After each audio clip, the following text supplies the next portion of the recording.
Isang magandang araw naman sa ating mga babayan.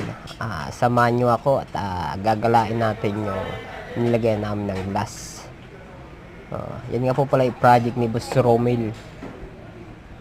Siya po yung contractor diyan sa bahay na iyan. Ay talagang napakaganda naman ho talaga. Yan po pala ay PVC ceiling with hard duplex. Minibar. Yan, kung mapapansin yung mga ilaw niyan, talagang ali nga po pala ay railings. Kung mapapansin niyo po yung handle na yan, ayan po ay kahoy. Yan, flat bar po ang pinaka support niyan sa ilalim. Tinted glass 10 mm so clip to clip. Yan, napakalinis po tingnan.